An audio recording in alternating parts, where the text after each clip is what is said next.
नमस्कार, भारत 24 देख रहे हैं पर आपके साथ मैं हूं सुरभि तिवारी। बुलेटिन की शुरुआत इस वक्त की बड़ी खबर के साथ करेंगे। बीजेपी मना रही है 44वां स्थापना दिवस। स्थापना दिवस पर पीएम मोदी का संबोधन आज होने जा रहा है। सुबह 9:30 बजे पीएम मोदी का संबोधन होगा। कार्यकर्ताओं को वर्चुअली संबोधित करेंगे पीएम मोदी। 10 लाख बूथों पर कार्यकर्ता सुनेंगे संबोधन और बीजेपी मुख्यालय विस्तार भवन में भी कार्यक्रम होने जा रहा है। इस वक्त की बड़ी खबर आपको बता रहे हैं। दरअसल ये बताया जा रहा है कि आज बीजेपी का 44वां स्थापना दिवस है और ऐसे में आज पीएम मोदी का संबोधन भी होगा। तो ये 44वां स्थापना दिवस बीजेपी की ओर से। और साथ ही ये जानकारी आपको दें कि स्थापना दिवस के मौके पर पीएम मोदी आज संबोधन भी अपना देंगे और तमाम कार्यालय जो कि बीजेपी के हैं, ऐसे में बीजेपी के मुख्यालय में देखिए ये तस्वीरें इस वक्त हम आपको बीजेपी मुख्यालय की दिखा रहे हैं। दरअसल बीजेपी मुख्यालय में पहले से तैयारियां की जा रही है। जगह जगह बीजेपी के दफ्तर सज चुके हैं और ऐसे में हर उस दफ्तर में व्यवस्था की गई है कि जब प्रधानमंत्री नरेंद्र मोदी का संबोधन होगा तो ऐसे में उस संबोधन को हर एक कार्यकर्ता सुन सके। तो हर राज्य, हर शहर आज उत्सव की तस्वीरें बीजेपी कार्यकर्ताओं की तरफ से नजर आने वाली है, क्योंकि 44वां स्थापना दिवस मनाया जा रहा है बीजेपी की तरफ से। ये बड़ी खबर आपको बता रहे हैं। तो साथ ही आपको बता दें कि जिस तरीके से लंबे समय से तैयारी चल रही थी और इस को लेकर के पहले से भी कई बार इस बात का जिक्र किया गया था कि जब स्थापना दिवस होगा तो इसी तरीके की भव्य तैयारियां देखने को मिलेंगी। और आज जो तमाम दफ्तर बताए जा रहे उन दफ्तरों को सजाया गया। राष्ट्रीय अध्यक्ष जेपी नड्डा झंडा फहराएंगे। कार्यक्रम के दौरान बीजेपी मुख्यालय पर झंडे को फहराया जाएगा और उसकी तैयारियां देखिए पहले से की जा चुकी है। तस्वीरें भी हम आपको दिखा रहे बीजेपी दफ्तर से। इस पर ज्यादा जानकारी के साथ पॉलिटिकल एडिटर अदिति नागर हमारे साथ जुड़ रही हैं। अदिति, जो तस्वीरें आज हम देख पा रहे हैं बीजेपी दफ्तर की भी सज करके तैयार हो चुका है और ऐसे में 44वां स्थापना दिवस, जगह जगह पर कार्यक्रम बीजेपी दफ्तरों में आज नजर आने वाला है। बिल्कुल, और उसका सबसे खास कार्यक्रम है वो रहने वाला है जो प्रधानमंत्री मोदी देश भर के कार्यकर्ताओं को संबोधित करेंगे। आप देखिए कि कैसे भारतीय जनता पार्टी का जो कार्यालय है, जो भव्य कार्यालय है, उसको सजाया गया है और कैसे प्रधानमंत्री नरेंद्र मोदी ने जो मोदी और शाह का जो युग आया था उसके बाद भारतीय जनता पार्टी सबसे बड़ी पार्टी यानी 10 से ज्यादा मतलब जितने सदस्यों की बात करें और उसी को सेलिब्रेट करने का दिवस है जिसमें वो कार्यकर्ताओं को सेलिब्रेट करें। वही कार्यकर्ता प्रधानमंत्री मोदी से जुड़ेंगे। प्रधानमंत्री मोदी को मानना चाहिए कि कैसे वो अपने कार्यकर्ताओं से संवाद कर सके, कैसे जनता के बीच जाकर बात कर सकें। और आज वैसे ही एक मौका जिसमें सब तरीके से भारतीय पार्टी कार्यालय को सजाया गया है। और न सिर्फ आज का दिन तो पहले नड्डा की अध्यक्षता भाजपा होगा, उसके बाद 9:45 पे प्रधानमंत्री नरेंद्र मोदी का वर्चुअल भाषण होगा और उसके बाद देश भर के कार्यकर्ता सुनेंगे, जिसमें सबसे बड़ी बात बताई जाएगी कि कैसे 1980 में का स्थापना दिवस 6 अप्रैल को शुरू हुआ, उसके बाद किस संघर्ष के साथ भारतीय जनता पार्टी शुरू हुई और 2 सांसदों से 303 सांसदों का सफर तय किया। और उसके बाद अभी भी हमको आगे बहुत बड़ा लक्ष्य तय करना है और वो लक्ष्य बिना कार्यकर्ताओं के तय नहीं हो सकते। हमको विश्व में सबसे बड़ी पार्टी उभर कर आना है। देश की सबसे बड़ी पार्टी हम बन चुके हैं, लेकिन उसके लिए संघर्ष जारी रहेगा। अंत्योदय तक आखिरी व्यक्ति के घर तक नल से जल पहुंचे, बिजली हो, उनका शौचालय मिले और उसको चूल्हे पर खाना बनाना पड़े, ये तमाम चीजें। और उसमें किसान वर्ग से लेकर हर घर के लोगों तक ये बात कैसे पहुंचे, ये कार्यकर्ताओं से आज एक बार फिर प्रधानमंत्री मोदी करेंगे। लेकिन दोनों ही कार्यालय, जो हाल ही में एक कार्यालय बना है उसके ऑडिटोरियम में तमाम कार्यकर्ता जो हैं, पदाधिकारी हैं, वो बैठेंगे। इसके अलावा जो कार्यालय दीनदयाल उपाध्याय पर है वहां पर बैठेंगे। वहां पर बड़ी बड़ी एलसीडी लगाई गई है जहां पर प्रधानमंत्री मोदी का भाषण सुना जाएगा और उसके बाद वॉल पेंटिंग शुरू की जाएगी। वॉल पर सब लोग जो है वॉल पर लिखेंगे, अपने मन की बात लिखेंगे, देश को आगे कैसे ले आया जाए, सिग्नेचर होगा। ये शुरुआत क्या करेंगे। फिर तमाम पदाधिकारी हैं उनको अलग अलग जो राज्यों में भेजकर वहां पर प्रेस कॉन्फ्रेंस होगी। तो देखिए, भारतीय जनता पार्टी बहुत अच्छे से जानती है कि कैसे किसी भी एक छोटे से इवेंट को बड़े में तब्दील करना, और ये तो भारतीय जनता पार्टी का स्थापना दिवस है। और ना सिर्फ आज का दिन, जबकि अंबेडकर जयंती तक ये पूरा पखवाड़ा जिसे कह सकते हैं, 10 दिन का समय कह सकते हैं, जब अलग अलग तरीके से इसको सेलिब्रेट किया जाएगा। बिल्कुल अदिति, कहा जा रहा है 14 अप्रैल तक किसी तरीके से ये कार्यक्रम जगह जगह पर चलेगा। साथ ही और भी तैयारियां की गई हैं। एक और कार्यकर्ताओं से भी ये कहा गया है कि जिस भी दफ्तर पर वो मौजूद रहेंगे, ऐसे में उनकी तरफ से भी आगे आकर के झंडारोहण किया जाएगा, लोगों तक उस संबोधन को भी पहुंचाया जाएगा जो कि प्रधानमंत्री का आज होने वाला है। बिल्कुल, इसीलिए कार्यकर्ताओं से कनेक्ट, इसीलिए पब्लिक से कनेक्ट, यानी सबसे बड़ा आउटरीच प्रोग्राम के रूप में इसको देखा जा रहा है। और आज एक बार फिर प्रधानमंत्री मोदी ये कह सकते हैं उस भाषण में, वो एक पाठशाला के रूप में होगा, वो एक कि भाई जो हर एक कार्यकर्ता जिसकी वजह से हम यहाँ तक पहुंचे हैं, आप ही की वजह से हम फर्दर आगे जाना चाहते हैं, आप ही की वजह से हम और दूर तक अपना जो है रास्ता तय करना चाहते हैं।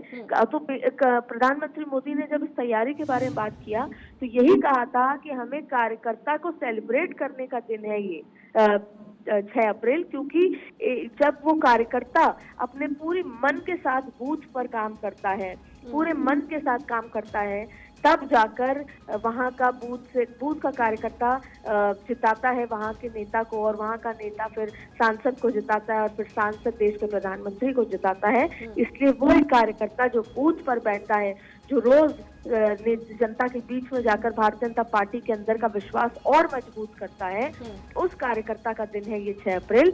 इसीलिए वो उस कार्यकर्ता के लिए आज संबोधन दे रहे हैं, उस कार्यकर्ता को ये बताना चाहते हैं, कोटि कोटि धन्यवाद देना चाहते हैं, और ये लक्ष्य तय करना चाहते हैं कि 2024 में कैसे हमें 404 पार जाना है, और हमें एक नया जो जिसे बोलते हैं कि विश्व नया वो तय करना है कि हम और कितने इस पार्टी को आगे ले जा सकते हैं, क्योंकि क्या सोचा था, किस तरह से पार्टी उठी और आज कहां पर पहुंची। तो नया रिकॉर्ड तय करना चाहते हैं, और वो नया रिकॉर्ड कार्यकर्ताओं के मनोबल के बिना, कार्यकर्ताओं के उत्साह के बिना तय नहीं किया जा सकता। और भारतीय जनता पार्टी एक बार फिर आज स्थापना दिवस, आप देखेंगे कांग्रेस का स्थापना दिवस होता है 28 दिसंबर को, एक कार्यक्रम होता है दोपहर में जिसमें सोनिया गांधी आते हैं, राष्ट्रीय अध्यक्ष का भाषण होता है, पुराने याद करते हैं, झंडारोहण होता है और चले जाते हैं। लेकिन किस तरीके से बीजेपी ने 2024 से पहले एक बार फिर इसको किस तरीके से एनकैश किया है कि वो पूरे देश के कार्यकर्ताओं से प्रधानमंत्री को जोड़ेंगे।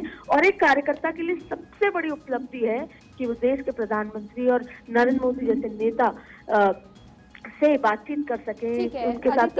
अदिति, आपसे एक और चीज जरा समझना चाहेंगे, क्योंकि ये कहा जा रहा है कि जो 6 अप्रैल से कार्यक्रम शुरुआत हो रही है और 14 अप्रैल तक चलेगा, ऐसे में ये भी कहा जा रहा है कि सामाजिक न्याय सप्ताह मनाने की तैयारी बीजेपी की तरफ से की जा रही है। ये कहा जा रहा है कि इस हफ्ते के दौरान में ही ये तैयारी जो है सामाजिक न्याय सप्ताह, इसमें गरीब कल्याण योजनाओं पर चर्चा होगी, कैसे अनुसूचित जनजाति या साथ ही जो अब तक गरीब तबके के लोग हैं उनको और कैसे विकास के राह पर लाया जाए, इस पर भी चर्चा होगी। देखिए, बिल्कुल ये अंबेडकर जयंती तक का पूरा कार्यक्रम सामाजिक न्याय सप्ताह, और जो नाम कहता है कि सामाजिक न्याय, नाम कहता है कि एक एक व्यक्ति, अब आप प्रधानमंत्री मोदी ने अभी जब एक अंदर तैयारी की बैठक की तो उसमें एक चीज समझाई कि अब तक तो हम केवल योजनाओं को घर घर तक लेकर जाते थे, लेकिन अब उन योजनाओं से आप देखेंगे हाल ही में 60 लाख घरों तक कैसे नल जल तक पहुंचा है। 60% जो पूरा ये काम था वो पूरा हो चुका है, नल घर तक पहुंचने वाला। तो प्रधानमंत्री मोदी ये बताना चाहते हैं कि जब 60% देश के 60% आदरणीय प्रधानमंत्री नरेंद्र मोदी जी के कुशल मार्गदर्शन में आज भारतीय जनता पार्टी दुनिया की सबसे बड़ी पार्टी है, और आदरणीय प्रधानमंत्री नरेंद्र मोदी जी दुनिया के सर्वाधिक लोकप्रिय नेता हैं। श्रद्धेय अटल जी ने जो सपना देखा था वो आज पूरा हुआ है। मैं सभी कार्यकर्ताओं की तरफ से आदरणीय मोदी जी का बहुत बहुत अभिनंदन करता हूँ। सामाजिक न्याय सप्ताह चलाया जाएगा। सामाजिक न्याय सप्ताह आज से ही शुरुआत हो रहा है और 14 अप्रैल तक सभी कार्यकर्ता बूथ स्तर तक जाकर के सभी जो हमारे दलित समाज के भाई बहन है, ST समाज के भाई बहन है, OBC समाज के भाई बहन है, सबको सामाजिक समरसता की भावना के साथ उनके साथ बैठेंगे, उनसे अपनी बातें साझा करेंगे और पार्टी की रीति नीतियों तक उन तक पहुंचाने का। 2024 के लोकसभा चुनाव से देखिए, भारतीय जनता पार्टी ऐसी पार्टी लगातार लोगों के संपर्क में रहती है। भारतीय जनता पार्टी लगातार लोगों के संपर्क में रहती है और कोई एक दिन की कवायद नहीं है। प्रतिदिन हम लोग सड़क पर रह करके जनता के सुख दुख में शामिल होते हैं और जनता का आशीर्वाद दिनों दिन भारतीय जनता पार्टी पार्टी के साथ बढ़ रहा है। तो ब्रजेश पाठक को सुन रहे थे आप, और ब्रजेश पाठक ने भी कहा कि आज से देखिए जिस तरीके से बीजेपी स्थापना दिवस अपना मनाने जा रहे हैं, दरअसल ये एक हफ्ते का समय ऐसा रहेगा जब हम हर उस वर्ग को साधने की कोशिश करेंगे जो कि अब तक पिछड़ा वर्ग रहा है और दबे कुचलों के तौर पर हमेशा से उनको जाना जाता है, लेकिन उनको और कैसे विकास की राह पर हम सबसे प्रमुख तौर पर उनके बारे में विचार कर सके, उनको आगे लाने का काम किया जा सके, ऐसे में उनकी आवाज को कैसे बुलंद करना है, बीजेपी हमेशा से इस बात पर गौर करती रही है और इसी वजह से जगह जगह पर हमारे कार्यकर्ता उनसे जुड़ाव अपना जारी रखेंगे। 44वें साल में प्रवेश कर रहे हैं और यह हम सब कार्यकर्ताओं के लिए बहुत ही गौरव का दिन है और मैं एक एक कार्यकर्ता को बधाई देता हूं। पार्टी हमारी माँ है और माँ के कारण से ही हम सब आज यहाँ तक पहुँचे। सामाजिक न्याय सप्ताह की भी शुरुआत आज से की जा रही है। 6 अप्रैल से 14 अप्रैल ये भारतीय जनता पार्टी सदैव से ये कार्यक्रम मनाती रही है और इसको हम जन जन तक लेकर के जा रहे हैं। तो केशव प्रसाद मौर्य को भी आपने सुना और केशव प्रसाद मौर्य ने भी इसी बात का जिक्र किया कि एक हफ्ते ये वो समय रहेगा जहां एक और बीजेपी 44वें स्थापना दिवस के तौर पर इस कार्यक्रम का आयोजन जगह जगह पर करवाएगी। तो वहीं इस बीच हम ये भी कोशिश करेंगे कि उन लोगों तक भी पहुंचा जा सके जो कि हमेशा से जमीनी स्तर पर जुड़े रहे हैं और उन लोगों को और ज्यादा हम विकास देने की कोशिश करेंगे। साथ ही साथ 8 अप्रैल को अनुसूचित जनजाति को लेकर के और साथ ही किसान मोर्चा 9 अप्रैल को जन जागरण अभियान भी चलाया जाएगा। ये पूरी तैयारियां बीजेपी की तरफ से की गई है। भारतीय जनता पार्टी आज यानी 6 अप्रैल को अपना स्थापना दिवस मना रही है और स्थापना दिवस के मौके पर एक सप्ताह के लिए विशेष कार्यक्रम भी आयोजित किए जा रहे हैं। और इस बीच अमित शाह ने एक ट्वीट किया है, एक वीडियो ट्वीट उनके तरफ से किया गया है। क्या है वो वीडियो, आपको दिखाते हैं।